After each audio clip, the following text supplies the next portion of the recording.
Welcome back to another episode of North of the Lake Sports Talk Live, Season 2, Episode 10. This your boy, Mon Rashawn, coming back for another week. You know we got to get into sports. You know, we got Louisiana High School football, Week 9. We're getting ready to get into that. LSU had the bye week this week, but next week, LSU go. Alabama comes into Death Valley and takes on the LSU Tigers. That's next Saturday. And also, we got to talk about the Saints. We fresh off that loss. Y'all know what the Saints did. The Saints are being the Saints. That's 7 losses in a row for the New Orleans Saints, man. Look, I was having a pretty good day, y'all. I was having a pretty good day. You know, I was having fun with my son. It was a pretty good day. And then here come the Saints just raining on our parade.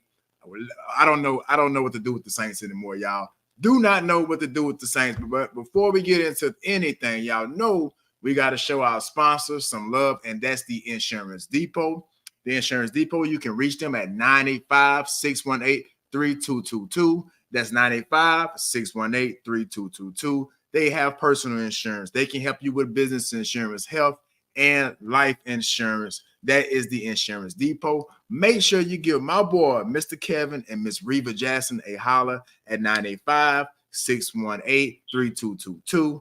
They are good at what they do. I have all my insurance through them. I have my personal, my business, my health, and my life insurance through the Insurance Depot. They are good people. Make sure you go holler at my boy, Mr. Kevin and Miss Reva Jackson. Real good people for all your insurance needs. Tell them NOTL sent you, man. We got to get into things, y'all. I hope y'all having a good week. I hope your favorite team won. And if your favorite team is the Saints, you already know how that go. But we're going to get into the scores. North of the Lake Sports Talk Live. Make sure you subscribe to our YouTube channel. That's at NOTL Mon on YouTube. We are streaming on Facebook, YouTube, and Instagram. That's at NOTL Podcast on Instagram. Share and repost the live if you support the platform. Also, if you support the platform, the Cash App is at the bottom of the screen. But Louisiana football, high school football, Week 9, starting off with St. Thomas Aquinas over Independence 14-8. Chalmette over Slidell 31-21. My Hammer High Tornadoes get the win 19-14 over Salmon. We shook back. Pearl River over Pope John Paul 42-21. Franklinton over Laranja 28-21. Covington takes care of business against Ponchatoula 33-9. St. Paul's over Mandeville 30-28. North Shore over Fontainebleau 21-14. Lake Shore gets the win over Archbishop Hannon 48-14. The Amy Warriors keep on rolling 55-0 over Springfield. The Summit Cowboys as well 34-0 over Albany. North Lake Christian over Salina 20-14. Kentwood keeps on rolling 42-6 over Thrive Academy. Riverside over Varnado 56-0. Pine over Bogalusa 50-14. LSU in college football had the bye week. Shout out to the Southern Jaguars. I'm representing for Southern today. 25-20 over Alabama A&M. Bethune gets the win over Grambling 24-21. Tulane has got a heat streak going on right now. 34-3 over Charlotte. Southeastern get that win. Shout out to Hammond America 30-27. FS Austin over Nichols. We got McNeese over Texas A&M Comp, and the Saints go down to the Panthers 23-22. Yeah, that's what the Saints has been about this year. Go down to a team that's only won one game. But that's the New Orleans Saints for you. That's the New Orleans Saints for you. But we got to get into Louisiana high school football Week 9. It's not much time left in the season, so every game is crucial. Every game is pivotal. So all these teams are fighting for wins to get playoff position and rankings in their divisions. So we got to get into Louisiana high school football, and it has some guys that impress. You know, every week we got to do our player of the week, and we got to start off with my guy, Big Bam, Broderick Peters. Shout out to my boy Bam on the goal line right there. You see him. Excuse me for the footage. It is kind of small, but bear with me, y'all. Bam taking care of business on the goal line. It had some people down there making business decisions. Bam is a big guy, and you see him playing defense here. A two-way guy getting after that quarterback. And shout out to our guy, Reginald Monroe, with that interception. Shout out to our guy, man. He's going down the sideline for a touchdown. We call him Donut. But shout out to Bam, man. Bam is our player of the week. You see him. He toting that rock. People trying to tackle him, can't get him to the ground. Shout out to our boy, Broderick Peters, man. Big Bam, baby. You know, with But a coming out party right here. You see him right here catching the ball out the backfield, versatile, making kids look crazy over there on that sideline with that size, using every bit of that frame. Shout out to our boy Roger Peters as you sit here and see him do his thing. We call him Big Bam here in Hammond, man. And you see him again. People out there making business decisions. Do I want to tackle this guy? I'm not so sure. Shout out to our boy Big Bam, Roger Peters, man. I've been waiting to give him player of the week all season, man. That's our guy, man. Shout out to all our athletes on the North Shore and Tangy. Shout out to our Tangy guys in specific. Like I said, if you want to be player of the week, just send us your highlights. Or if you want to just get your highlights out on the program, please send us your highlights. We will put on for you. That's why we do what we do. Shout out to Coach Fleet as well. Coach Fleet couldn't join us today, but he'll be back sometime in the future, man. So shout out to Big Bam, Roger Peters, our player of the week, NOTL player of the week. Shout out to you, Bam. Also, we got another guy from Hammond High School, and I promise you, I'm not being biased, y'all. I am a Hammond High Tornado, a graduate of Hammond High, class of 2011. But we got another guy from Hammond High, man. Hammond High did bounce back and get the win over Salmon. We got a guy named Alante Beauchamp, man. He had 3 sacks on the night, a tackle for loss. He got 17 sacks on the season. And when Coach Fleet sent me that stat, I thought that was a typo. I said, there's no way this guy got 17 sacks on the season, but you can see why.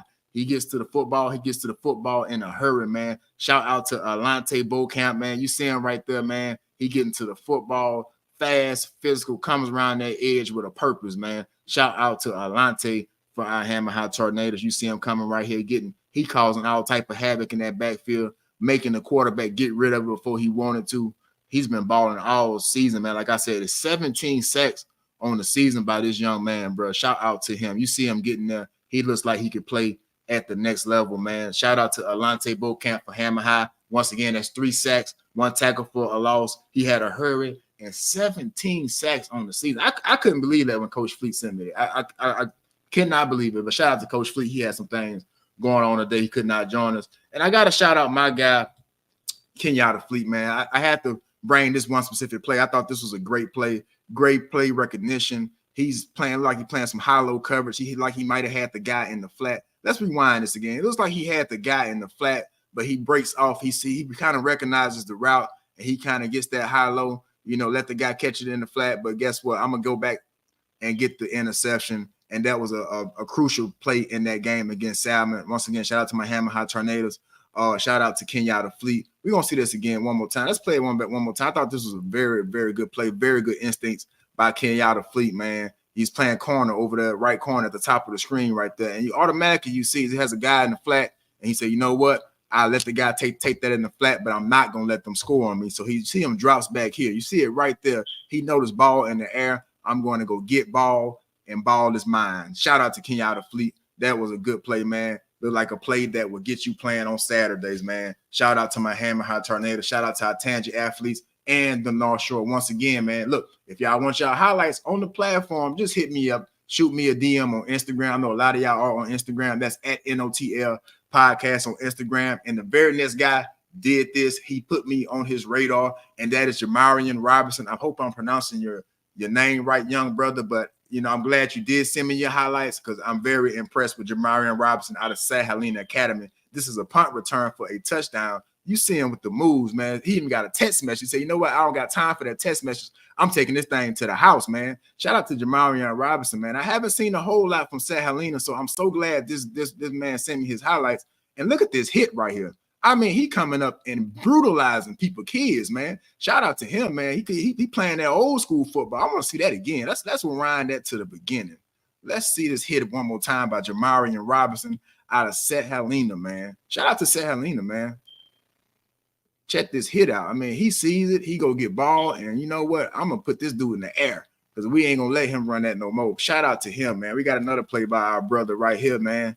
Let's see what happens. Ball in the air. See ball, go get ball. That ball is mine. Interception on the play. Shout out to Jamarian Robinson out of St. Helena, man. I told him I was going to show him some love. I do apologize. I was supposed to get you on the platform a couple weeks ago, man, but I told you I was going to make up for it. So shout out to all our guys in Tangy and on the North Shore. Once again, man, if y'all want to be player of the week or if you just want a platform to put out your highlights like Jamarian Robinson, hit me up on Instagram. just holler at your boy. That's NOTL Podcast on Instagram. Let me know, man. Send me y'all highlights. I like seeing y'all guys ball. I like finding new talent, and I like putting on for y'all. So shout out to our players of the week in Tangi and on the North Shore. Also, like I said, if you're on the North Shore, if you at Covington, if you at Fontainebleau, if you at Slidell, Salmon, any of the Mandeville, any of our North Shore schools, or in Louisiana, period, send me your highlights, and I will get you on the platform. But we got to talk about what teams impress.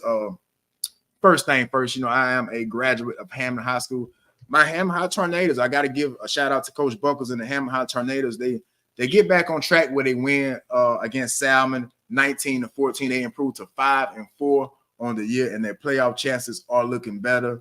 Look like they may be locking the playoff spot. Don't quote me on that, but things will prove. Will be tested next week against Ponchatoula. So shout out to my Hammond High Tornadoes. And also, I got to shout out those Ain't Warriors. Ain't takes care of business against Springfield 55-0. Right now, Ain't sits at 7-2 on the season, 4-0 in district, and they play Sumner, the Sumner Cowboys, next week for that division championship. That's going to be, district championship. That's going to be an interesting game. I wish I could get to that game, but I will be at Hammond High Ponchatoula. I will feed the team next week, Hammond High versus Ponchatoula. So shout out to my guys at Hammond High. But Amy has been balling. And then, you know, another team that impressed, I got to go with the Sumner Cowboys. I mean, they put up their goose egg too, man. 34-0 over Springfield. Sumner is 8-1 on the season, 4-0 in district, and they are number one in that district. As I just mentioned, they're gonna take on Amy next week to settle who's gonna win that division. So I keep saying division.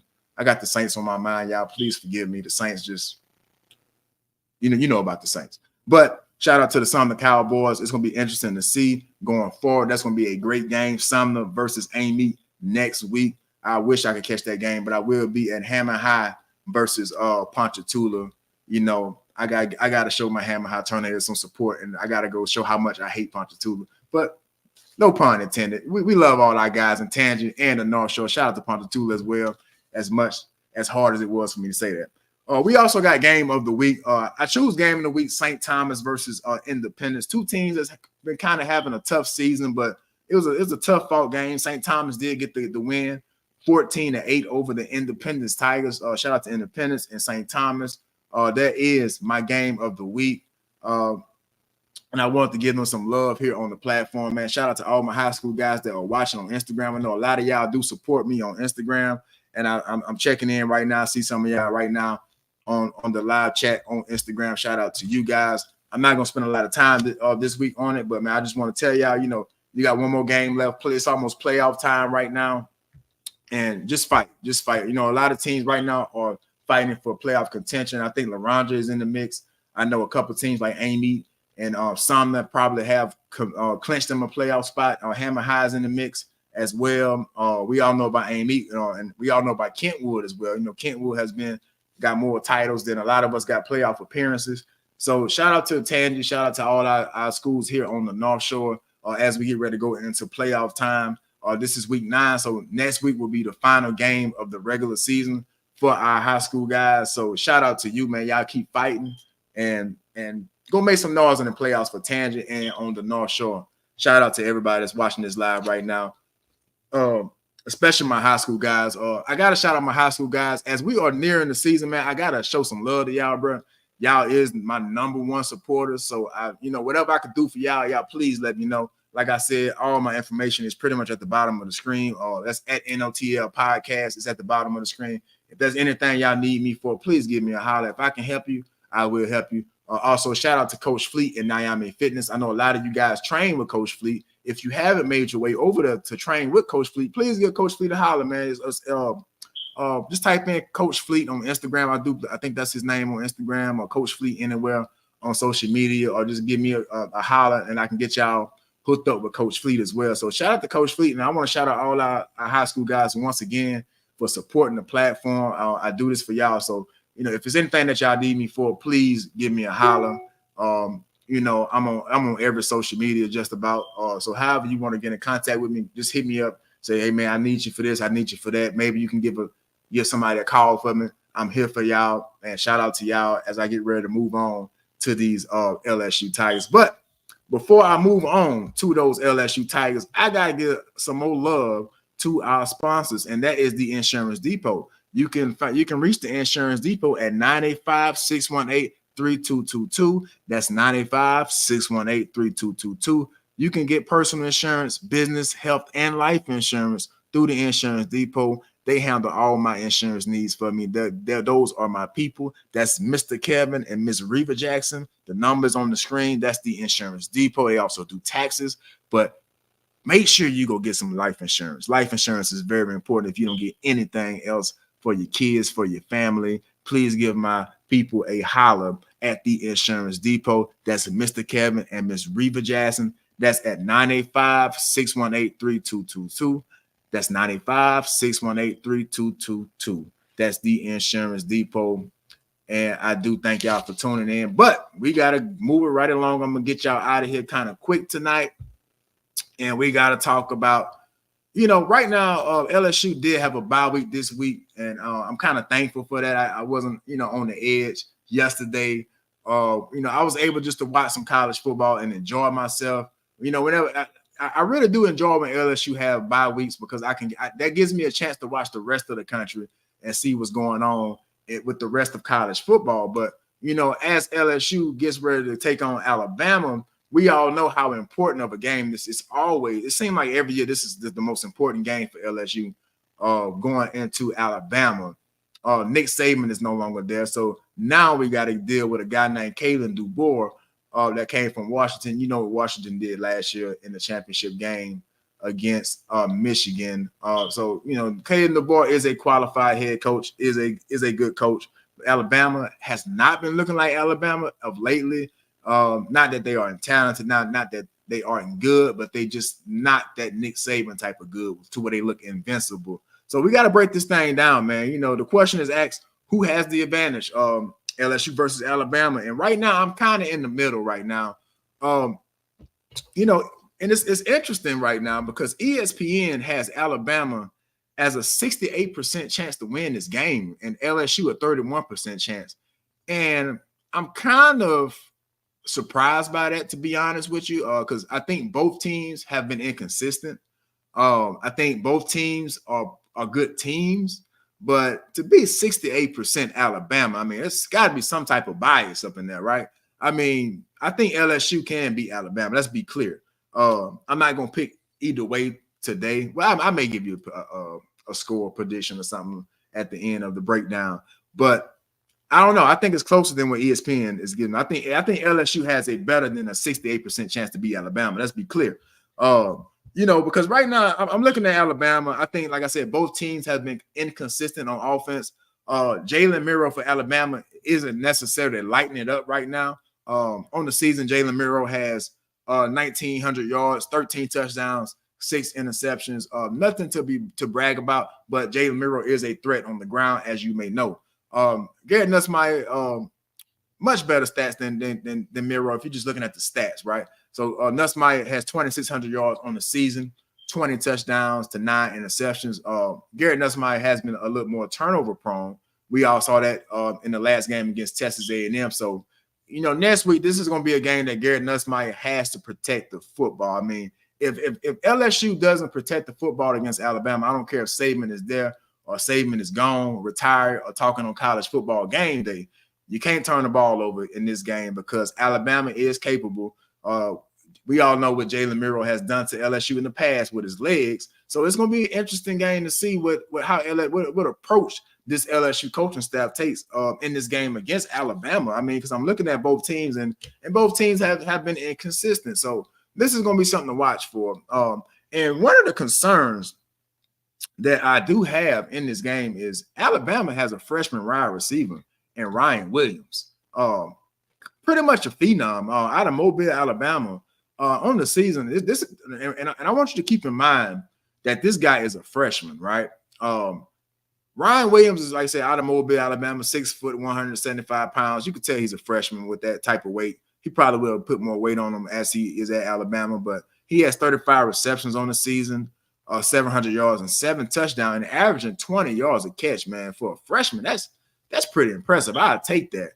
And right now, LSU's leading receiver is Kyron Lacy, 600 yards on the season, 6 touchdowns. You can argue that the freshman Ryan Williams is having a better season than Kyron Lacy, and that's no shade to Kyron Lacy, but that's only going to show you that Alabama has the talent, and they are still Alabama. They just may not be led by Nick Saban, and that's enough on its own, right? You know, we all know what Nick Saban was at Alabama, but you know, both teams right now are 6-2 on the season.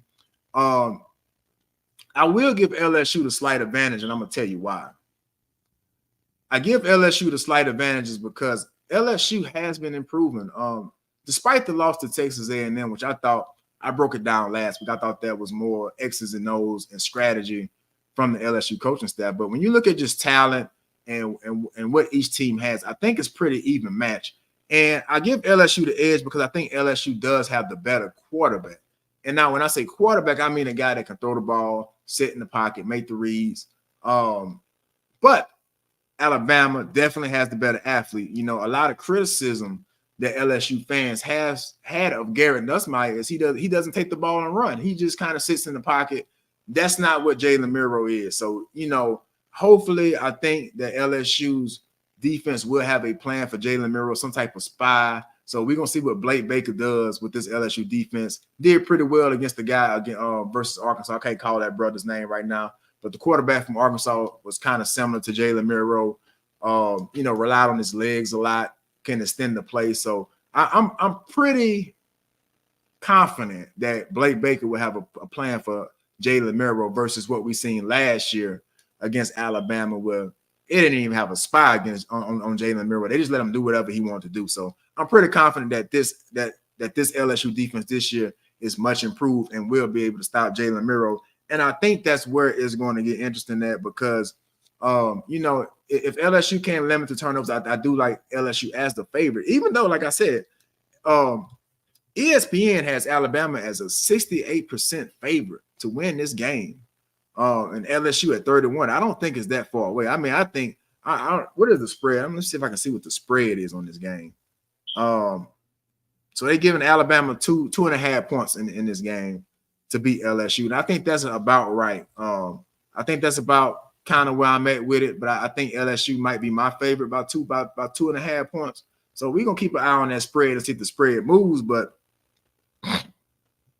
this is a must-win for both teams. This is a must-win for Alabama. Like I said, LSU and Alabama is 6-2 on the season.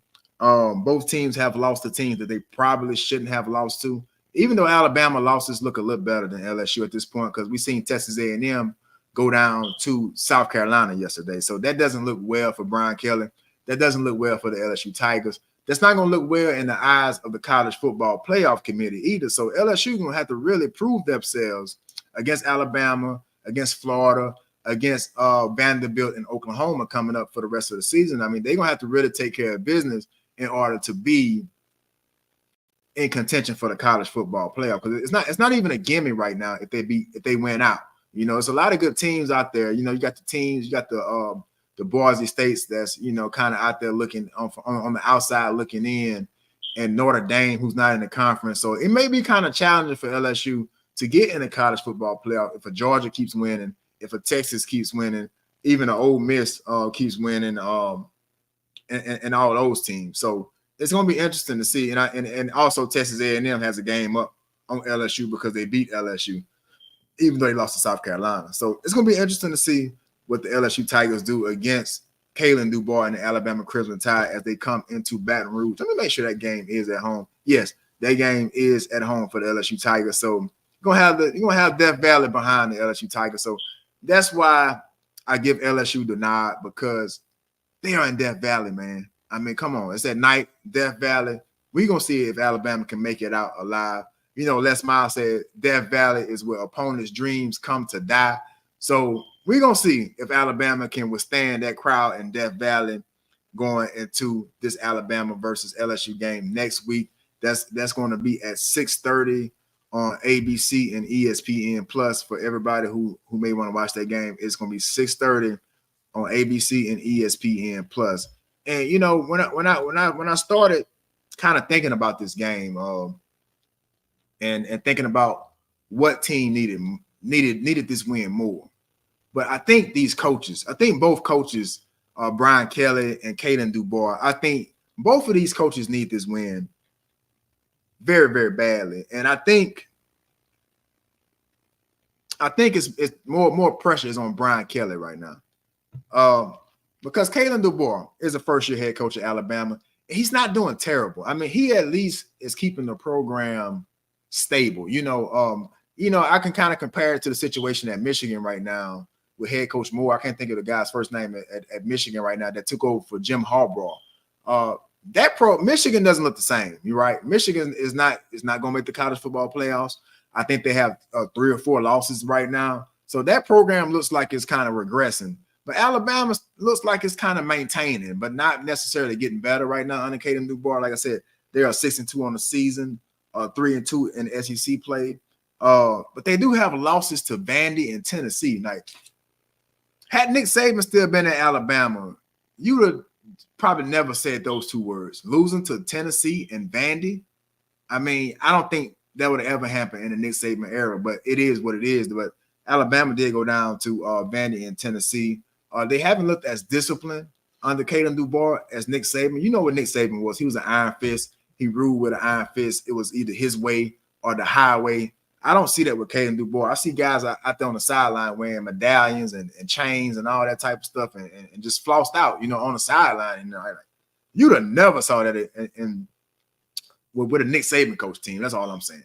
That's all I'm saying. I don't know. But I think, by this being Kalen DuBois' first year, I think he has a little more time to get it together versus a guy like Brian Kelly. But I think what Kalen DuBois has to do here, he has to win over that fan base in Alabama. They are just as impatient as the fans here in Baton Rouge, when it comes to LSU. So I think Kalen DuBois, this is a chance for him to win over the fan base. LSU versus Alabama has pretty much been the game of the century every year, or at least the game of the year for probably the last 10 years. Usually whoever wins this game most likely wins the national championship. That has happened in multiple years over the last 10 or so years. So, I think Kalen DuBois has a little more time. But Brian Kelly, I think for Brian Kelly, this is a pivotal, this is a crucial game, whatever adjective, whatever you want to use to describe it. This is a big game for Brian Kelly because LSU is sitting at 6-2 right now. This is an elimination game from the playoff for LSU and Brian Kelly. Brian Kelly came into LSU and said, "Give me to year 3. Year 3, I will have my plan implemented. I will have my program the way I want to have my program." So this is going to be a big game for Brian Kelly because it's make or break. You win this, you control your own destiny to the playoff, or at least give yourself a better chance of making the playoffs. But if LSU loses this game, it's going to be very hard for LSU and Brian Kelly to make pretty much elimination game. And this is, like I said, this is Brian Kelly's year 3 at LSU, and this is a proven year for Brian Kelly. Are you an elite coach? Are you amongst some of the top coaches in college football? Are you up there with the Kirby Smarts and the Ryan Days and some of the other guys that won national championships? Nick Saban is gone now. Because are you up there in the top coaches in the country? Whether it's Lane Kiffin, whether it's you guy out there at USC or Lincoln Riley or what's our guy at Clemson? I always forget our guy out there at Clemson. But Clemson's head coach, for lack of a better, I can't call his name right now. Leave it in the chat if you can call Clemson's head coach name right now. It's at the tip of my tongue, but is Brian Kelly up there with some of those guys when it comes to elite coaches? And I think this is a make or break game for him. And season 3 is a make or break year for Brian Kelly right now. Brian Kelly at LSU, I had it pulled up here. His record at LSU. I had it pulled. Oh, Brian Kelly is 26-9 at LSU. And that's not bad in 3 seasons. You only lost 9 games in 3 seasons. So that's averaging about 3 losses a year. That may be okay at Tulane, right? That may be okay at, I don't know, Bowling Green or some of these smaller schools that doesn't have crazy fans like LSU. And I'm one of them, right? So 3 losses a season is not going to get it. It's not going to keep Brian Kelly his job. So that's why this is such a big game for Brian Kelly. Alabama is the arch enemy, the arch rival for LSU the last 10 years, going back to when Nick Saban took over. So this got to be a game that Brian Kelly takes seriously, and he got to put his best work on the field for this game. Like I said, because I think the fan base right now is losing patience with Brian Kelly. He has, like I said, he has maintained the program kind of like Caden Dubois has done in his first year with Alabama. He has kind of maintained, but it's time to take that next step. It's time to make the college football playoff. It's time to show that LSU is a contender, because LSU is one of the biggest brands in college football. So LSU should be winning some of these games. You have to be able to keep that momentum as a program. So it's going to be interesting to see, how LSU comes out this game. What's the game plan for Brian Kelly? Does the defense contain Jalen Milroe? So we're going to get into, kind of what LSU needs to do. What's the keys for LSU to win against Alabama? And one of the first things I wrote down is win the turnover battle. LSU has to win this turnover battle against Alabama, because, they have a quarterback in Jalen Milroe that can extend plays, that can get first downs. So if you start turning the ball over and giving Jalen Milroe short fields, kind of like you did against Texas A&M last week, it's going to be a long game, and it's going to be very difficult to win this game because LSU has not proven that they can run the football consistently. So imagine start turning the ball over against a guy like Jalen Milroe who can run and can throw the ball, and defense is decent. I mean, Alabama's not, a top defense in the SEC right now, but they still capable. They still got some guys out there that can cover. They still got some guys out there that can rush the passer. So it's going to be interesting to see how they handle this game. But that's one of my first things I wrote down is LSU has to be able to win the turnover battle. They have to contain Jalen Milroe. We know Harold Perkins went down early in the season to an injury, but you got to find somebody, whether it's Major Burns, whether Major Burns is coming down into the box at that star position that he's been playing in this defense under Blake Baker. So somebody has to contain Jalen Milroe as a spy. And I think if you contain Jalen Milroe, this is a very winnable game for LSU, because I think LSU does have the better talent on the offensive side of the ball. But all year we have seen that LSU has had trouble getting the ball into their playmakers' hands. So we're going to see how that goes. LSU has to establish a run game, some type of run game. I mean, if LSU rushes for 100 yards, I believe they win the game by at least 7 points or more. If they can rush for 100 yards, and that's not even a lot of yards when you talk about, a rushing attack and having some talented guys at the running back position. So they got to establish a run game. Get Garrett Nussmeier some easy throws, whether it's a screen pass, whether it's just a slant or something to keep an RPO or something to keep the drive moving. LSU has to do that for Garrett Nussmeier. Make the game easier for him. Don't make him feel like every throw is the Super Bowl, that he has to make this throw.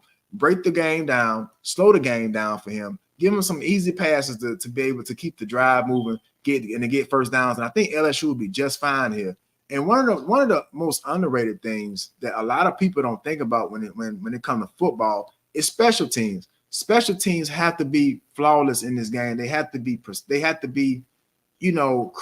and you can't see any more bobble snaps or missed field goals, because that would get you beat in the SEC. So that's my keys to winning for LSU Tigers. They got to do those things. They have to be able to contain Milroe. They have to be able to win the turnover battle. They have to be able to establish the run. Get Nussmeier some easy passes, and special teams have to be on point for LSU to win this game going into next week against the Alabama Crimson Tide, against Kalen Durborough and the Alabama Crimson Tide. So this is a must-win for playoff reasons. This is a must-win for Brian Kelly as far as his job goes. So this is going to be very important for Jalen Milroe. I'm sorry, for Brian Kelly and LSU Tigers, but one of the key things is stopping Jalen Milroe. If LSU stops Jalen Milroe, I like their chances. Shout out to you if you are watching this live right now. Just talk to LSU versus Alabama. And I got to get into the rest of college football. I watched, by LSU having that bye game, I watched a lot of college football this weekend, and I was able to kind of make some of my predictions and some of my, what teams I thought impressed on the college level in college football. And that kind of gave me some reason to change my top 5. And then we have to get into NOTL's top 5 college football ranking. I do this every week, and I tell y'all, chime in. Let me know if I'm tripping. If y'all don't agree with this list, let me know. And I won't make no changes, but we can argue about it. Leave me a comment. I would happily argue with you in the comments if you are watching this after the fact, after I go live, after I've ended the live. Please still leave a comment and I will get with you. But this is NOTL's top 5. I got the Ohio State Buckeyes coming in at number 5. Ohio State did get the win over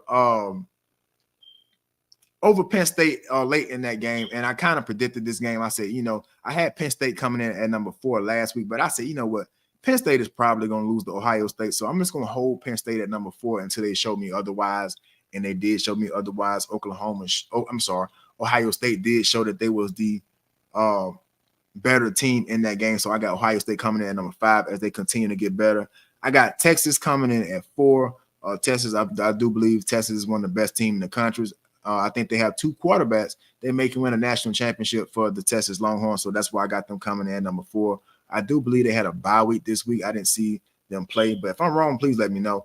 Georgia coming in at number 3, and I still have Georgia at 3 because I just feel like they still are playing kind of inconsistent right now, making some games closer than what they have to be. I mean, Florida gave Georgia everything that they can handle in that game, and but Georgia did pull away late and won by 2 scores, but that game was a lot closer than what the score indicated if you did not get to watch that game. But I still believe in Kirby Smart, and I still believe in the Georgia Bulldogs. That's why I had them coming in at number 3.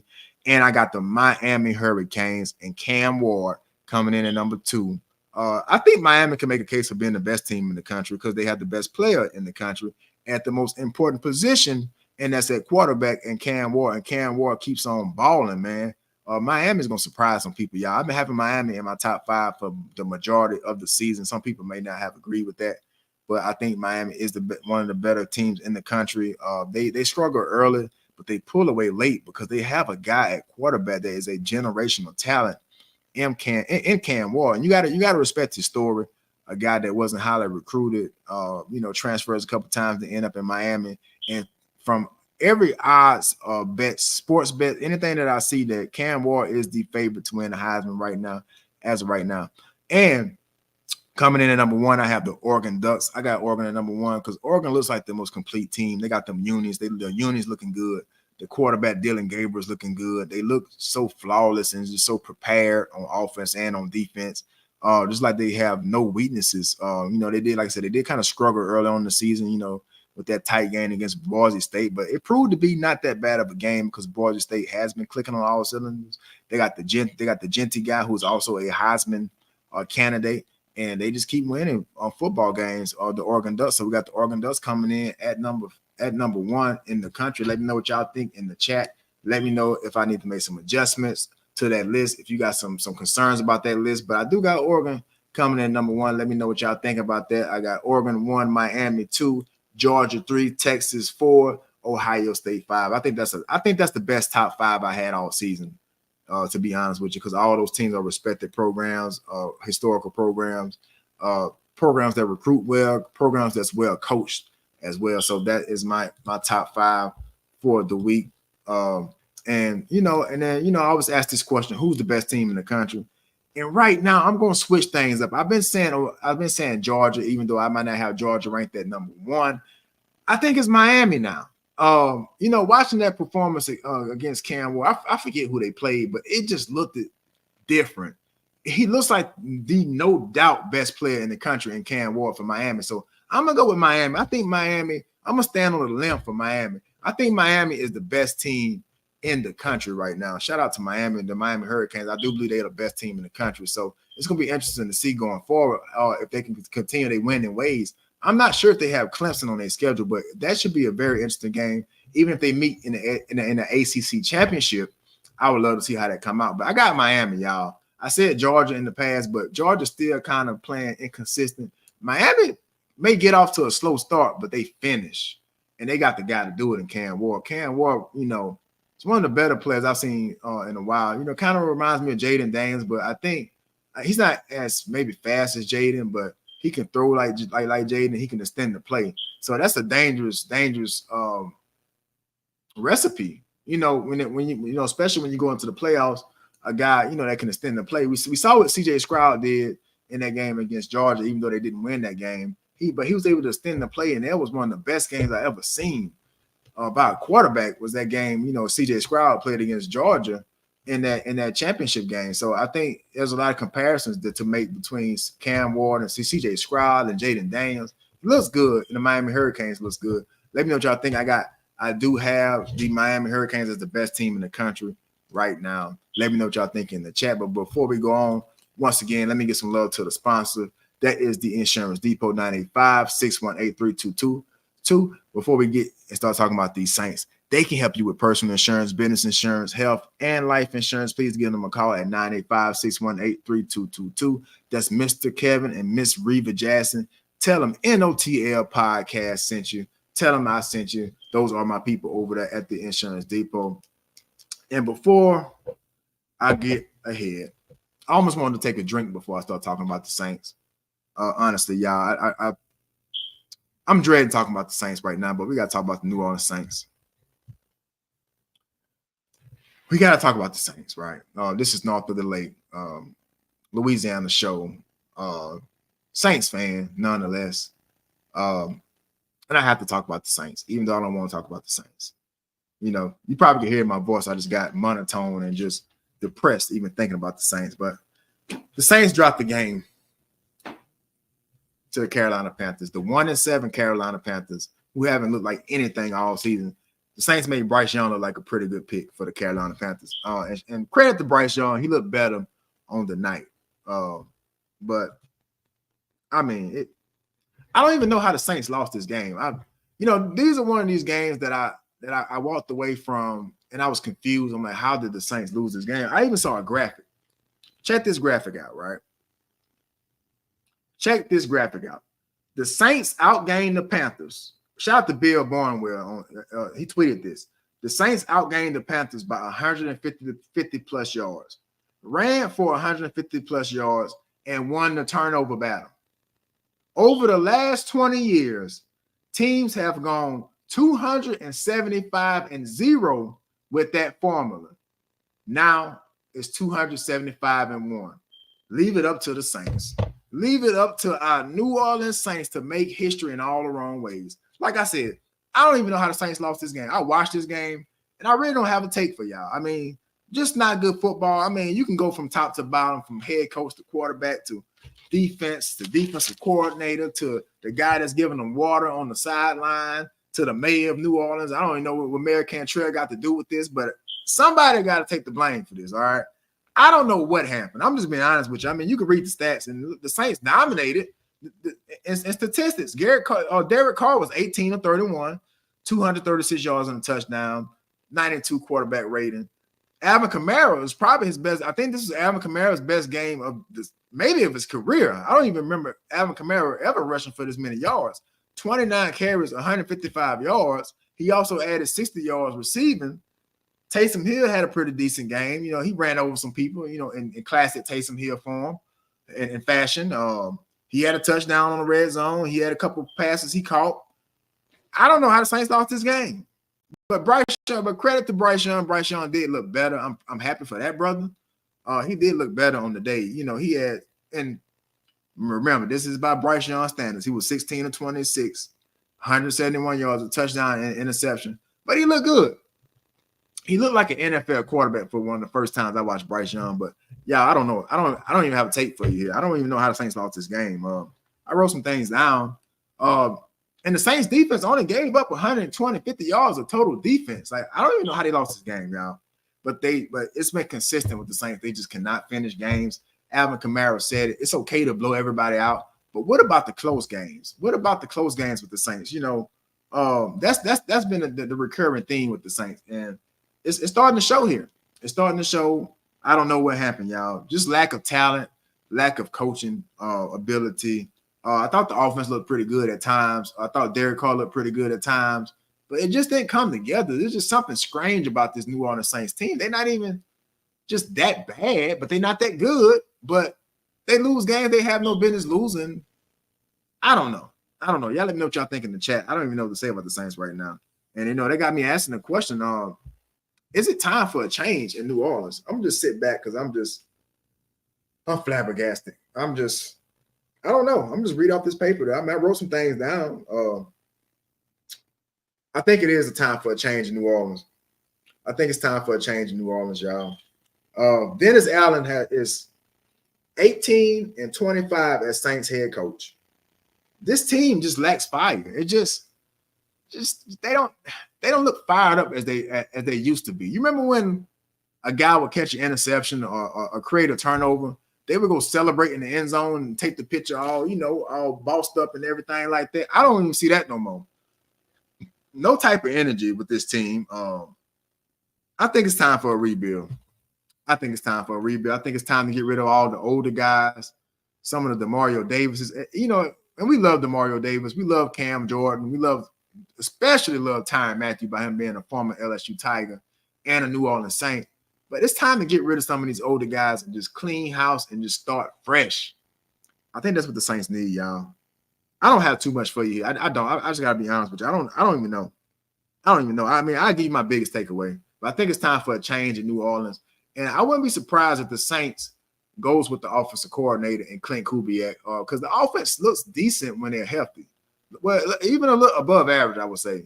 I think the offense is some positive signs in the offense in the play calling. So I think Clint Kubiak may be the front runner to replace Dennis Allen.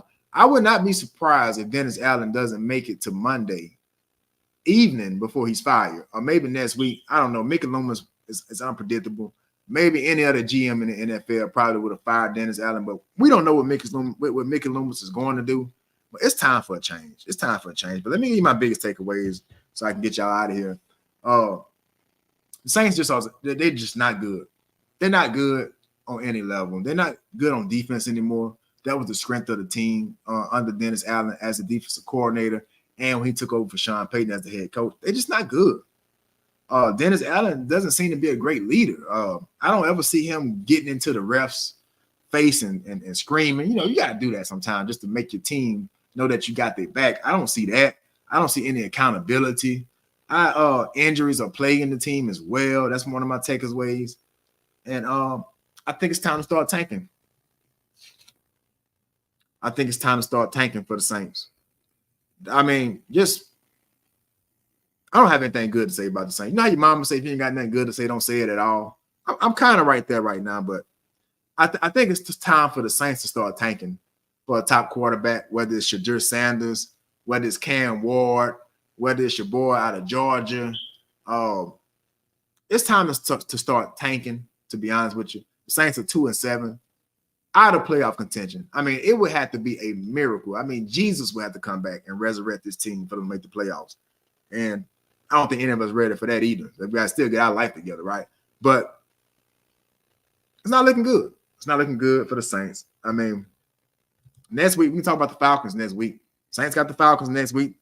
The Falcons are 6-3 on the season. Leads the division. Very talented. We all know what Kirk Cousins is. May not perform well in the playoffs, but we all know what he can do in the regular season. So the Falcons are coming, or the Saints are playing the Falcons. I do believe this is a home game for the Saints. Let me make sure this is a home game for the Saints. So this is a home game for the Saints. They are coming to the Dome, so you never know what's going to happen here. But I'm kind of at a point now. I just don't want them to win anymore. Like, let's just get a good draft pick. Bench Derek Carr for the rest of the season. He's injured anyway.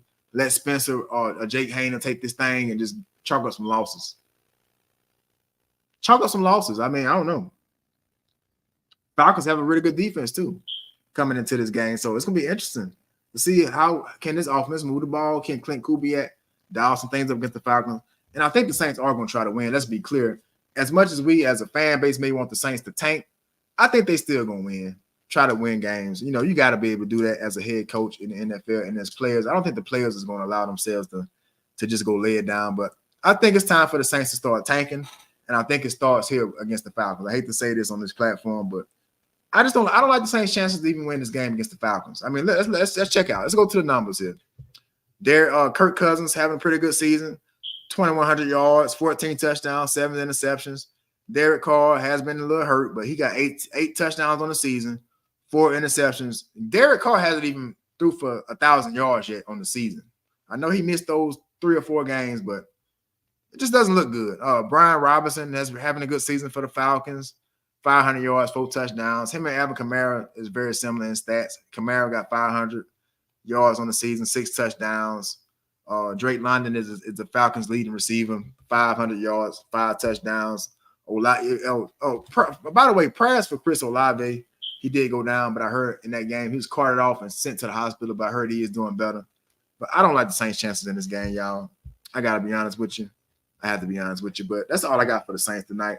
I want to thank y'all for tuning in for North of the Lake Sports Talk Live with your boy, Mon Rashawn. Please follow me on Instagram. That's NOTL Podcast on Instagram. All the scores are at the bottom of the screen. I do thank y'all for tuning in. I'm not going to hold you too long tonight. Thank y'all for your continued support. I will see you next week. But next week will be not necessarily the last episode of this season of North of the Lake, but I will be hitting the road. I am a truck driver first, y'all. I do have a trucking company, so I do have some responsibilities. I'm not a full-time YouTuber yet. If y'all want me to be a full-time YouTuber, please share this live. Please donate. The Cash App is at the bottom of the screen. Please tell people about the podcast, and maybe one day I can become a full-time YouTuber. But until then, I got business to handle. So next week will be the last one. I'm gonna say the last, but I may not be in studio for a while after next week's podcast. So shout out to everybody that has been supporting this season. Y'all will catch me next week in studio if the Lord says the same, if everything works out well. So shout out to y'all for watching. I'm signing out. This is Myron Sean, North of the Lake Sports Talk Live. Thank y'all for tuning in once again.